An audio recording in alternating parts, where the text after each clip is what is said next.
Ave Cristo, pelo Espírito Emmanuel. Psicografia Francisco Cândido Xavier. Primeira parte. Capítulo 6. No caminho redentor.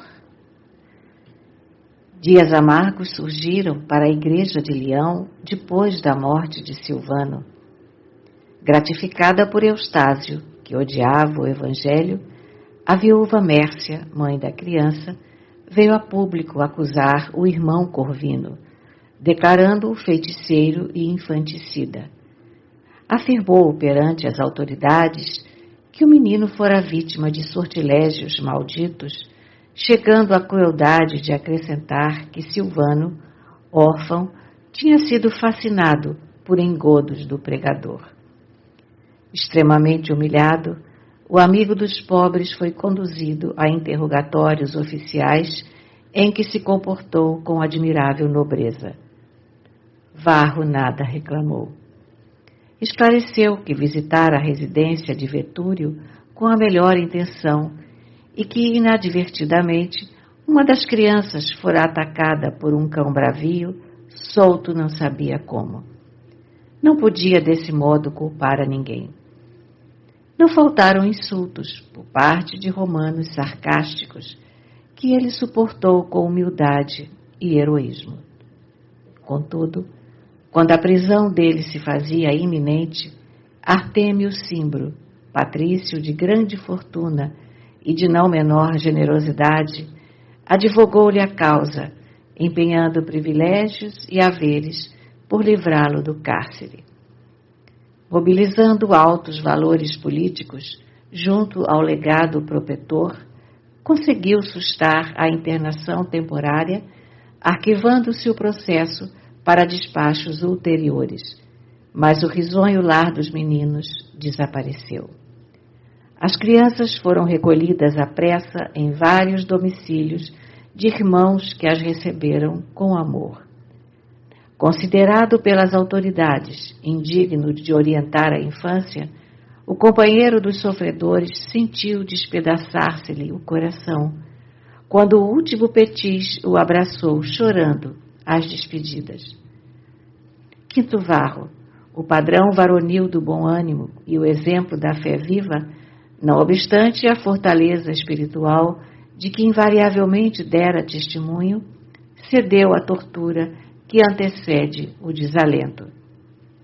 Entre a paixão pelo filho inacessível e o amor pelas crianças de que fora irremediavelmente despojado, era surpreendido, vezes frequentes, entre lágrimas. Em muitas ocasiões, dentro da noite, via-se diante da chácara senhoril de Vetúrio, tentando ver o rosto de Tassiano em algum ângulo das janelas iluminadas, e não raro, horas mortas, buscava essa ou aquela residência particular para avistar-se com algum dos filhinhos do coração.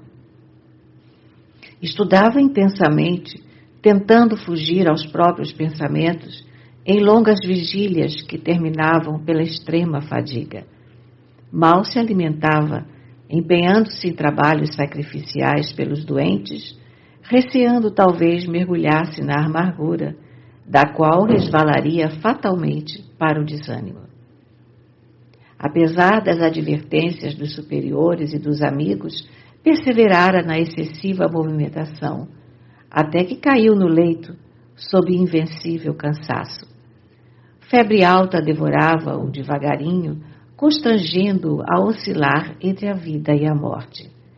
Por fim, à custa de carinho e devotamento dos companheiros, venceu o inquietante desequilíbrio, mas, apático e abatido, deixou-se permanecer na enxerga do quarto humilde, sem coragem de levantar-se. Certa noite, acariciado pelo vento fresco que passava, sussurrando brandamente, lembrava ele o velho Corvino com maior intensidade. O luar e a atmosfera pura, a câmara pequena e a solidão compeliam-no a recuar no tempo. Sentia imensas saudades do apóstolo que lhe tomara o lugar nos braços escuros da morte. Esposara a missão evangélica com extremado fervor. Dera à Igreja os mais belos sonhos. Renunciara a todos os prazeres do homem comum para favorecer em si mesmo a obra da espiritualização. Buscara esquecer o que fora para transformar-se no irmão de todos. Dividira o tempo entre o enriquecimento da vida interior e o serviço constante, mas trazia o espírito sequioso de amor.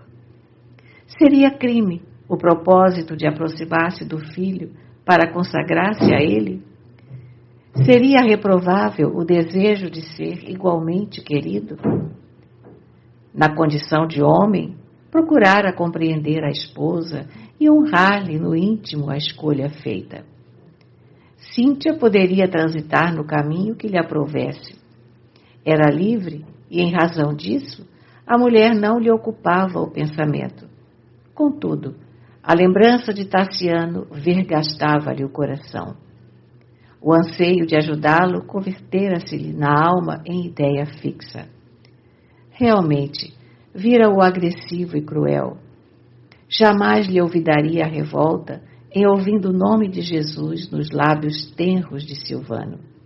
Entretanto, pensava, o rapaz era fruto da falsa educação na casa de Opílio.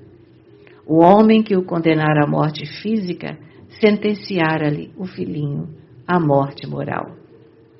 Seria aconselhável nada fazer pelo jovem que apenas começava a existência? Constituiria auto culposo devotar-se o pai ao próprio filho com a melhor intenção? Recordando, porém, a grandeza do ideal que o impelia ao amor da humanidade, perguntava a si mesmo por que motivo queria ao rapaz assim tanto. Se a Igreja povoava-se de meninos e jovens a lhe merecerem atenção e ternura, que razões subsistiriam para concentrar-se em Tassiano com tamanha afetividade, quando não desconhecia os intransponíveis impedimentos que os separavam? Depois de muitos anos de resignação e heroísmo, auscultando os enigmas da própria alma, Quinto Varro rendia-se, não lá apenas às lágrimas serenas, filhas da sensibilidade comovida, mas ao pranto convulso, vizinho do desespero. A brisa suave, em correntes refrigerantes, penetrava a janela aberta, como se buscasse afagar-lhe a cabeça dolorida. Agora, todavia, alheava-se dos encantos da natureza. Apesar da multidão dos amigos de Leão, sentia-se abandonado, sem ninguém.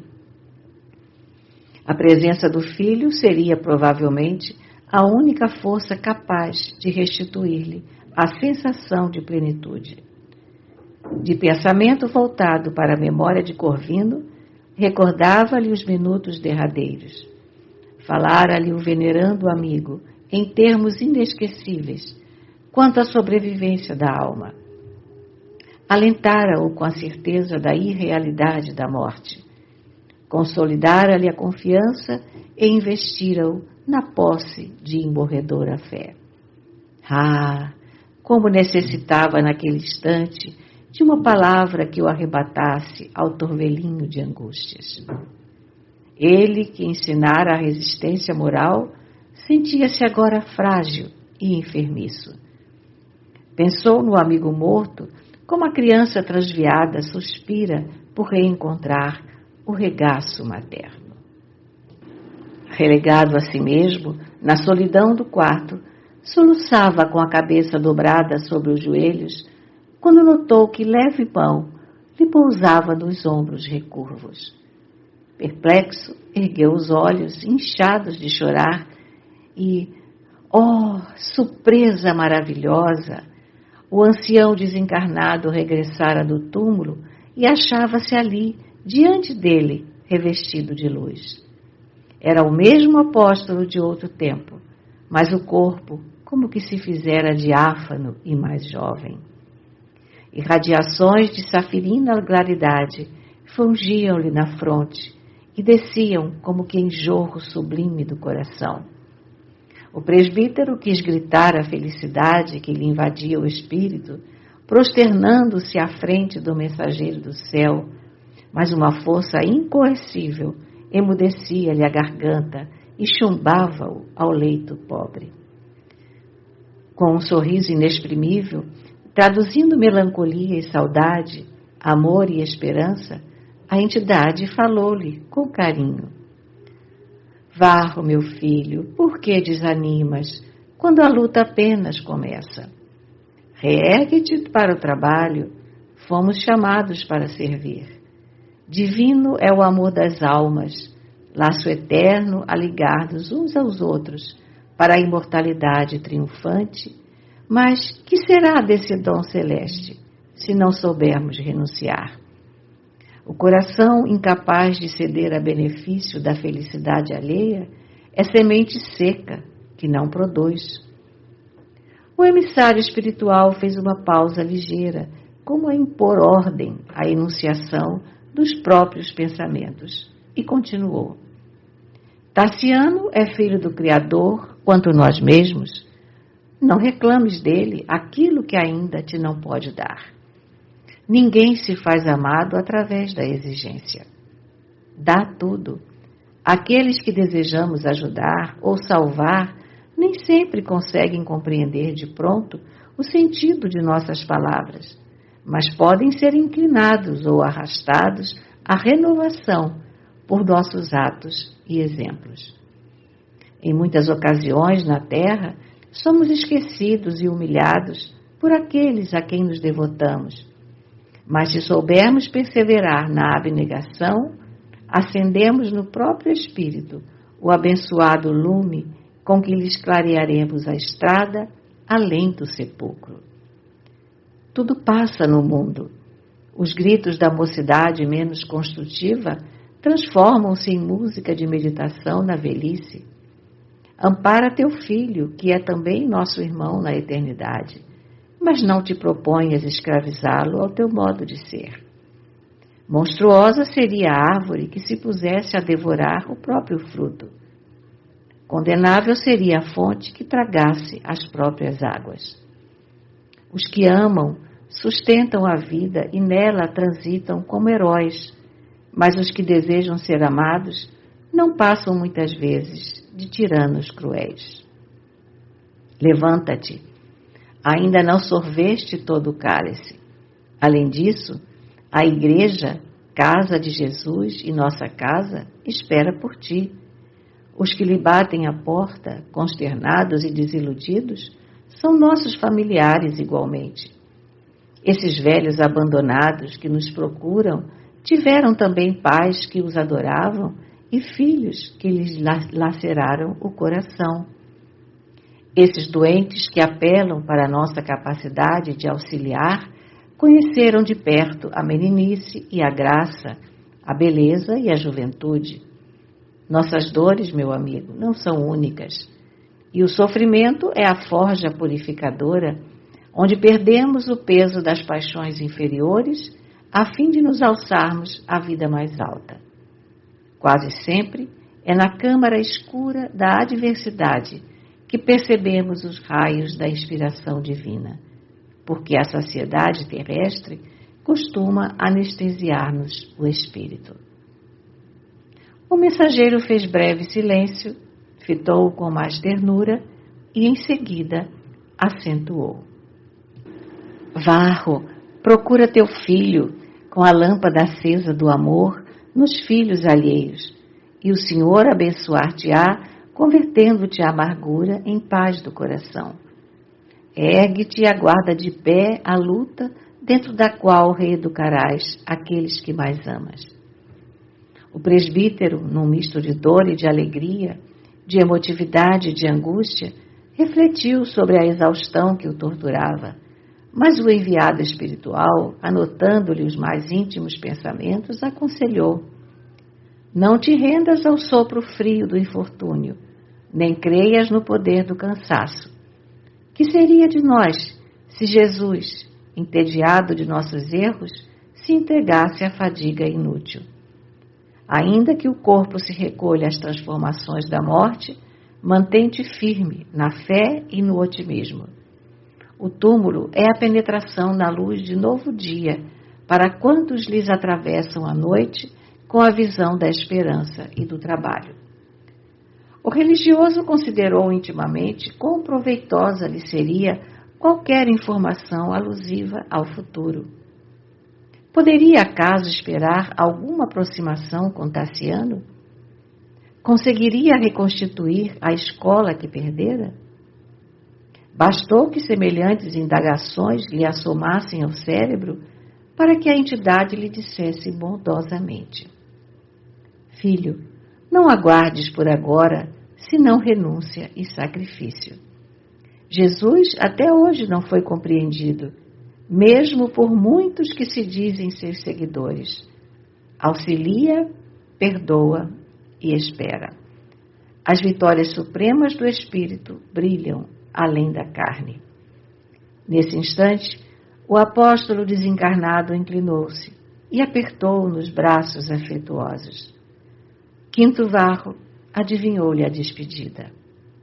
Oh, daria tudo para abrir-lhe a alma e relacionar-lhe todos os acontecimentos daqueles anos de saudade e separação, mas trazia as cordas vocais entorpecidas.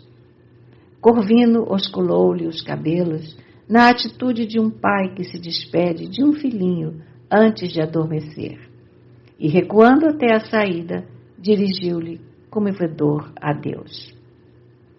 Lá fora, a noite esmaltada de estrelas embalava-se de brisas perfumadas e refrescantes.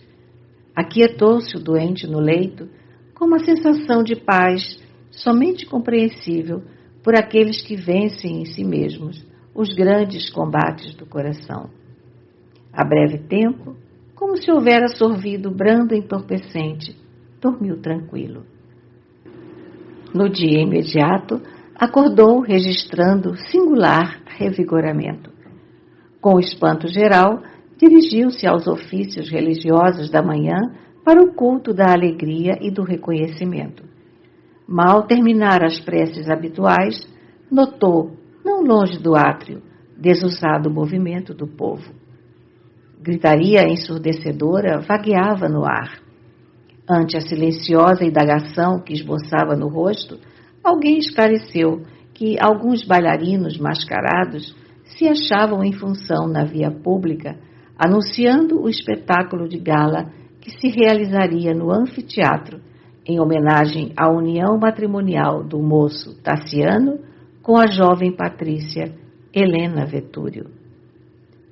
A casa de Opílio tensionava solenizar o acontecimento com vários divertimentos públicos, de vez que o ricaço, senhor de extensas propriedades, pretendia fazer-se mais intensamente respeitado na comunidade citadina. Com efeito, Vetúrio e a família, acompanhados de grande séquito de clientes e aduladores, haviam chegado para a grande celebração. A herdade, dantes simples, embora imponente, convertera-se em verdadeiro palácio romano, superlotado de damas elegantes e de tribunos discutidores, de políticos ociosos que comentavam as intrigas da corte e de bajuladores sorridentes à procura do vinho farto.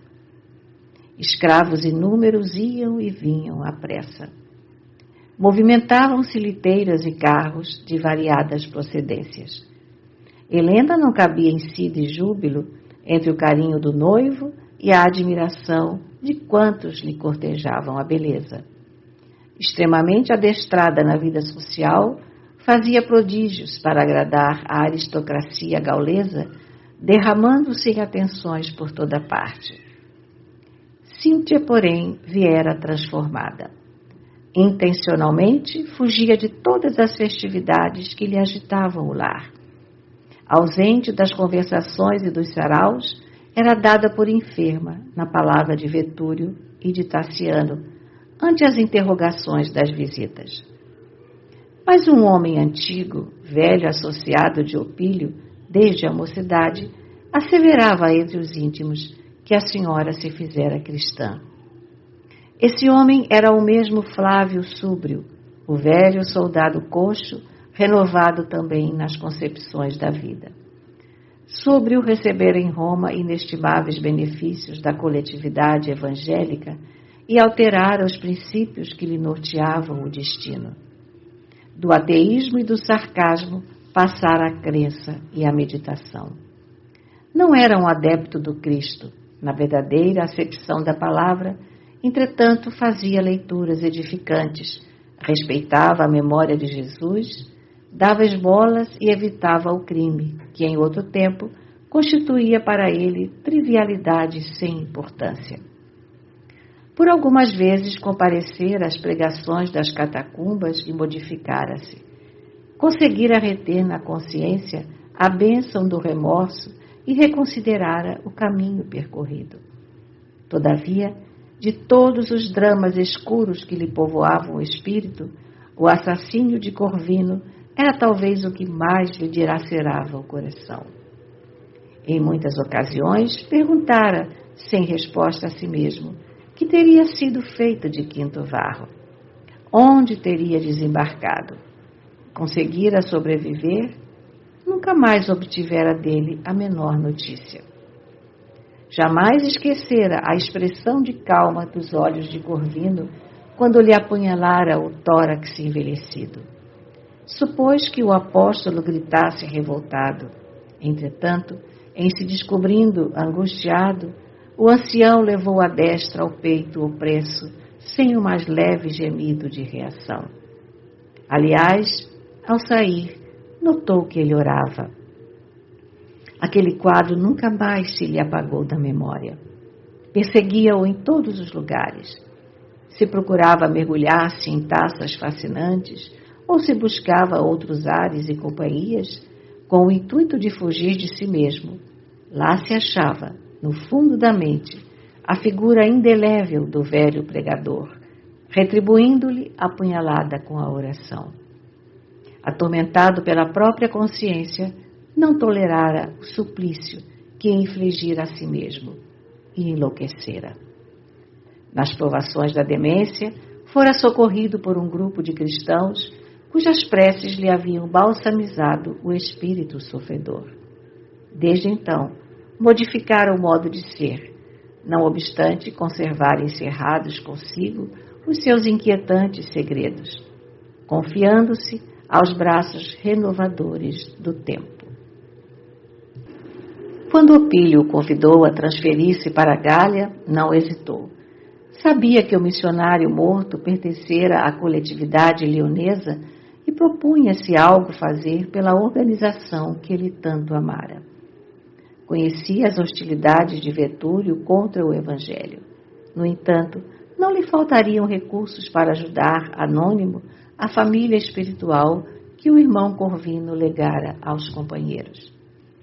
Sempre ligado à casa de Vetúlio, fora informado por uma escrava de confiança que Cíntia, enferma, se dispusera a receber o auxílio cristão nos aposentos que lhe eram particulares e, restabelecida, alterara espiritualmente os próprios rumos. Simpatizara com a nova atitude da patrona, todavia, a esse respeito, nunca pudera ter com ela a mais ligeira entrevista. Efetivamente, essa informação era verdadeira. Cíntia tomara-se de súbita inclinação para o cristianismo. Logo após a temporária separação do filho, fora igualmente atacada pela peste, somente debelada com a interferência de um santo homem que, conduzido ao seu leito às ocultas por algumas escravas, lhe impusera as mãos em prece, devolvendo-lhe a paz íntima. Reerguera-se da cama, contudo sentia-se presa de insopitável melancolia. As crises de coração eram frequentes. Quando a casa se envolvia em silêncio, descia para o jardim, preferindo a meditação a qualquer bulício doméstico. Nessas ocasiões, muitas vezes Opílio a recolheu nos braços, enxugando-lhe as lágrimas abundantes.